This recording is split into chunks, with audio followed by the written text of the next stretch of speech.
Ladies and gentlemen, World War III, that's what we hear about every day. It's all over the news. But then we're told in the same phrase, don't worry about Russia. It's nothing more than a gas station with nukes. Well, yesterday, Ukraine, and I believe the CIA involved with them, did a double whammy. They hit a Crimean bridge. A lot of civilians are no longer alive. At the very same time, ISIS was in the Republic of Dagestan taking the head of a Christian priest and unaliving a bunch of civilians. Before I let my guest in and before we continue on with the show, I gotta give a big shout out to the sponsor of this video and the channel, Midas Gold Group. Ladies and gentlemen, real, constitutional, physical, in your hand money, gold and silver. It protects you from Bidenomics. That is Biden inflation, high gas prices, collapse of the dollar, bank runs, and sadly, the end of the petrodollar. And you can get free silver on qualifying orders when you tell them Vlad sent me. So all the information is down below at the screen. We'll keep it there for the entire video or down below in the description. Check them out. Let's get right into it.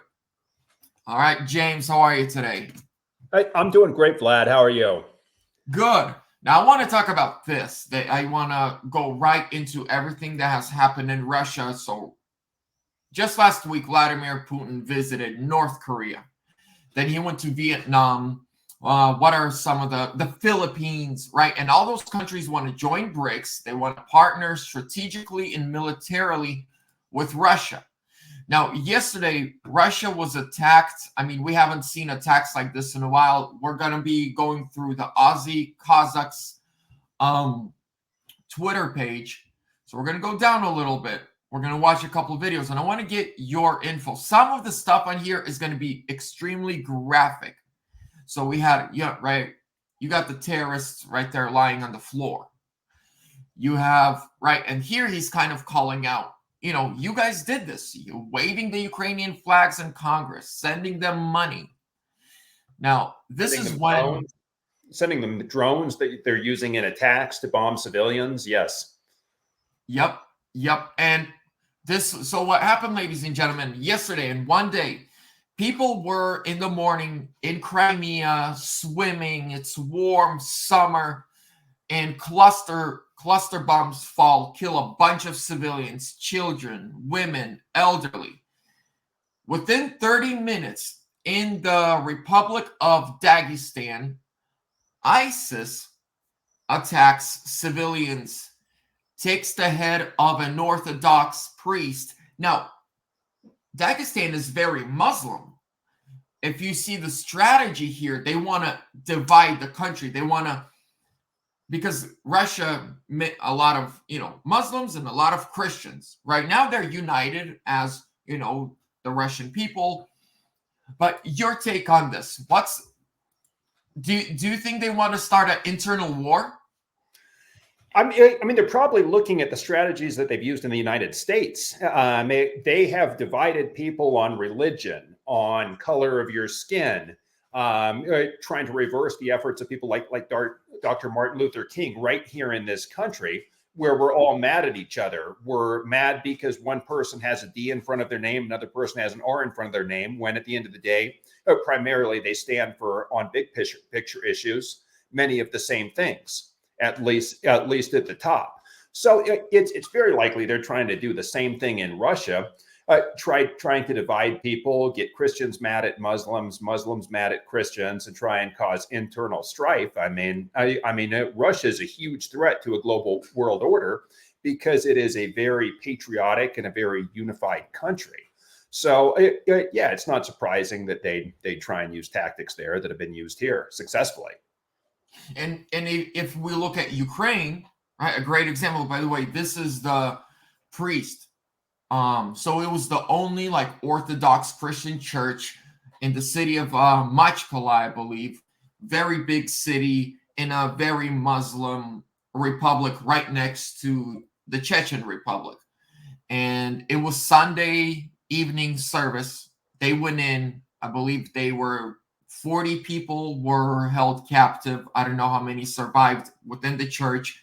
and they beheaded the priest who's been there for over 40 years. And so, I mean, but what you just said is, divide and conquer. Ukraine, up until 2014, Ukraine loved Vladimir Putin. They loved Russia. Russia loved Ukraine. The border, even though they had a border, it was wide open. It's like driving through another state until 2014. We look on what Zelensky ran on. He ran on brotherhood. His entire campaign, he spoke in Russian. And they said, why are you speaking Russian? He said, because Ukraine has more Russian-speaking citizens than Ukrainian-speaking citizens. Not all Ukrainians speak Ukrainian, but all Ukrainians speak Russian. These are the words of Zelensky. Now he pretends he doesn't speak Russian, and these people are so different. And it's interesting that you say that, right? They were able to divide Ukraine, even though it is its own country, the relationship was there, right? But they're strategically moving in. And if you look at where Dagestan on the map is and where Chechnya is, that's you start going from the outskirts, southern part, and start moving in.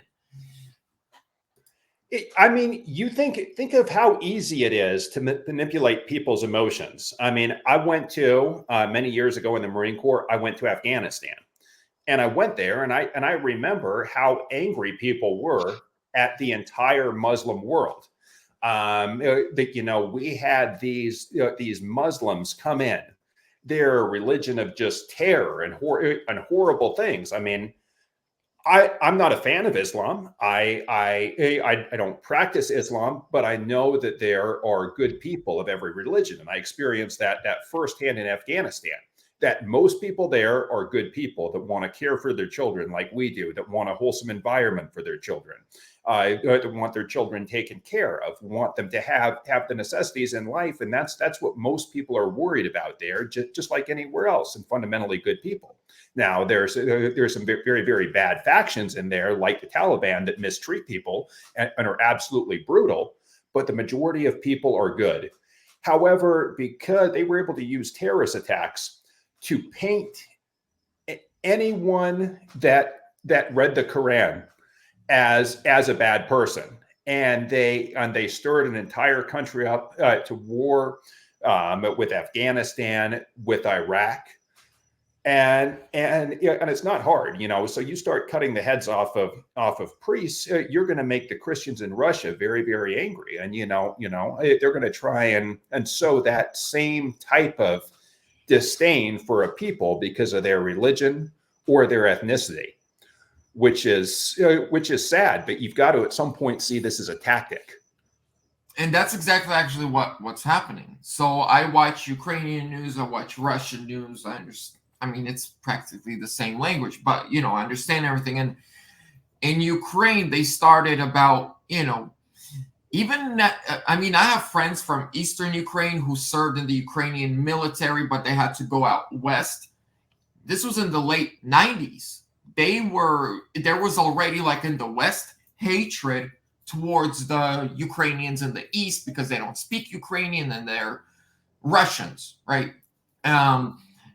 And we got to go back to World War II. Western Ukraine and Central Ukraine, these are grandkids of the guys who fought on the side of Hitler. Yep. I mean, it's not difficult to, find that in the history books. And then these are their grandkids. And then it worked. It divided the country. Right now in Russia, in Moscow, St. Petersburg, and Sochi, some of these big cities where there's a lot of immigrants, the Russians are unarmed militias, so to say. There's phone numbers all over the internet. Hey, if a migrant cusses at you or your kids or does something against you, tell us, we'll take care of it. And they've been, and that's happening. But most of the migrants there are from Muslim countries. Now I want to look at this, and then I want to go into what Russia has said. So U.S. drones, United States drone directed at AMC missile strike, dropping deadly clusters now. And is a little part of when it drops.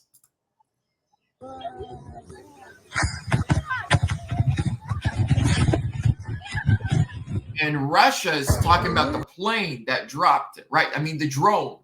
This is what Russia has released. Hey, this was NATO equipment from NATO drones, and we have the flight path. Now, that's what they released first. And then Lavrov. So the United States ambassador to Moscow has just been summoned to the Russian Foreign Ministry due to terrorist attack in Crimea using American ATACMS missiles. And then Lavrov comes out, says the involvement of USA and Ukraine in the terrorist attack in Sevastopol is not in doubt.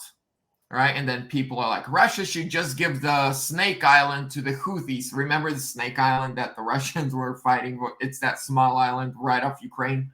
Yeah. Just put a bunch of Houthis there, right? Shoot everything down. But I want to get your take on this. You're right. You got a military background. Is it me, or does it seem like the American people, for one, are probably hate the American government right now, the one running things, more than the Russians? So if they want to go to war, many people are going to be like, nah, you go fight your own war. We didn't start this war. We didn't want this war.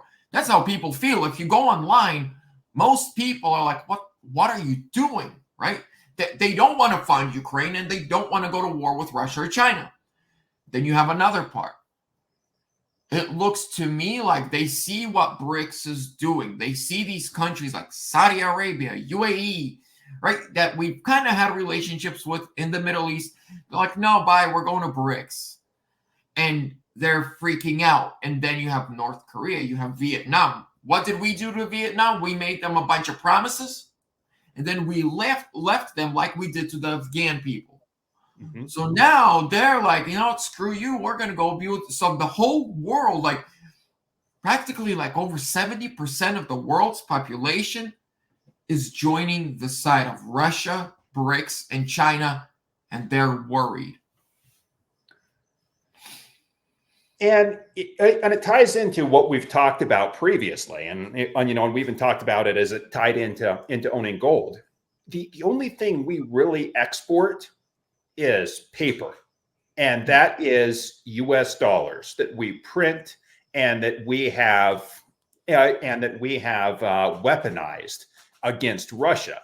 So there's no longer faith and credibility in our dollar, and people are tired of taking dollars and having to answer to the U.S. I mean, fundamentally, the laws of economics come into play eventually. Something worth zero eventually returns to zero. $100 bill is just paper.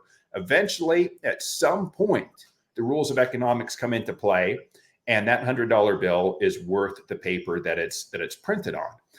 And I think that day is coming sooner rather than later, and smart people are waking up to that fact. And smart people say, hey, we don't want to be tied to a country that is only going to export us paper, that doesn't create a whole lot of valuable commodities that improve life for people. Paper, financial instruments, currency default swaps. That's what we're good at, unfortunately. Not innovation, changing the world, building airplanes that we once did, exploring space. We don't innovate very much, at least not at the national level anymore. We don't make steel. We don't export anything really of value. A lot more things of value come out of Russia than come out of the U.S. that go, when you look at food, commodities, and so forth, a lot of those are coming out of Russia, not out of the U.S. And so it's not surprising, but I think it is startling the rate that it's happening at. And I think most people don't realize how fast this thing can snowball, and life for almost everyone in the United States is going to change dramatically. And not to mention, as we've talked about, world war is being escalated. I mean, I've heard many smart people say World War III has already started. We're just not aware of it yet, as was the case in World War II. World War II had started, and people thought it was a little regional conflict. before they realized it was much deeper than that. And that might very well be where we're at right now. Yeah, no, it sucks. Hopefully we make it to election day and inauguration, as soon as possible, like without things. Well, you can't really as soon as possible, just hopefully we get there. But it is very interesting where we like how fast we went from there were no wars. I mean, I remember when Russia invaded Ukraine, it was like, oh my, there's a war in the world, right? I mean, not like a regional or a civil, but now if someone invades, it's almost expected. Hey, who's next, right? We got in South America, we got some trouble brewing. We got in Eastern Europe, Azerbaijan, and nobody even heard about that 100,000 Christians had to evacuate and run in a Romanian village because Azerbaijan in February of this year invaded and took a huge city. People don't even know. When I mentioned that to them, they're like, really? I'm like, yeah. There was a land argument for the last like 20, 30 years, and Azerbaijan was just like, screw that. And people are like, who's Azerbaijan? These people like trade weapons with Russia. Like, but people in America especially are so in their bubble. It's scary. It's scary. Well, yeah. I mean, we've had my sister is Army National Guard, and she was deployed to Jordan right after she left. The base there was bombed. That barely even made news. People didn't know we had a base in Jordan bombed. That's I imagine that would have been 4 years ago. That would have been front page headlines for forever. And of course, people would have blamed Trump and said it was his fault. That's one of the reasons it would have been headlines. But now people don't even realize that happened. And what a big deal that is. Imagine, we've gone to war for less than someone bombing a military base. Now it barely even makes the news. It's very, very strange times we're living in. Or what was it, like 3 weeks ago in Niger? $100 million military base. We abandoned it completely, and now the Russians control it, run it. They're running their operations out of the base that we built. $100 million. People don't know about that. People are like, Niger, what's that? And again, it goes back to the bubble, the lack of education. While in China, you go through Chinese TikTok and American TikTok, and you're like, okay, everything makes sense. All right, James, thank you so much. It's nice having you on. I appreciate you. Ladies and gentlemen, go check out Midas Gold Group. Make sure to subscribe. See you on the next one.